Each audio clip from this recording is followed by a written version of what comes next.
अंबुजा सिमेंटचं नाव घेतलं की टूटेगी कैसे अंबुजा सीमेंट से जो बनी है। ही लाईन लगेच आठवते. काय आहे यामागची स्टोरी, चला बघूया. सिमेंट म्हणजे तसं अगदी बोरिंग प्रोडक्ट. कस्टमर सिमेंट खरेदी करतो, पण त्याला सिमेंटच्या टेक्निकल गोष्टी बघायच्याच नसतात. कस्टमरला काय पाहिजे तर सिमेंट मजबूत आहे का, इंजिनियर काय सांगतोय, डीलरकडे मिळतंय का, हे महत्वाचं असतं. त्या काळी प्रत्येक कंपनी म्हणायची आमचं सिमेंट मजबूत आहे, पण अंबुजाने जरा वेगळा विचार केला. आमचं सिमेंट मजबूत आहे हे टेक्निकल भाषेत सांगण्यापेक्षा त्यांनी सामान्य माणसाला समजेल अशा गोष्टींमधून दाखवलं. त्यांच्या जाहिराती कोणीच विसरू शकत नाही. दोन भावांच्या घरामध्ये सिमेंटची भिंत असते. बऱ्याच वस्तूंनी ती भिंत तोडायचा ते प्रयत्न करतात.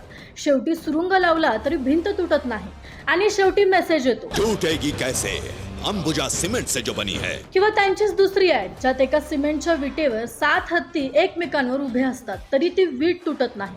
अशा हटके जाहिरातींमुळे एक गोष्ट झाली, लोकांनी सिमेंटला फक्त कन्स्ट्रक्शन मटेरियल म्हणून पाहणं बंद केलं.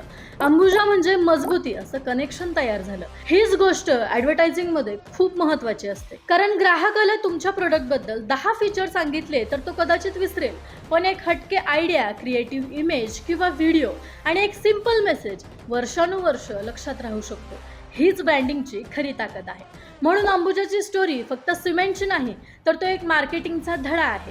तुमचं प्रोडक्ट किती मजबूत आहे हे टेक्निकली सांगण्यापेक्षा लोकांना ते लक्षात राहील अशी स्टोरी तयार करा. कारण मार्केटमध्ये प्रोडक्ट अनेक असतात, पण लोकांच्या लक्षात राहणारे ब्रँड्स खूप कमी असतात. तर मित्रांनो, तुम्हाला आजचा हा व्हिडिओ कसा वाटला आम्हाला कमेंटमध्ये नक्की सांगा. आणि अजूनही नवी अर्थक्रांतीला फॉलो केलं नसेल तर लगेच फॉलो करा.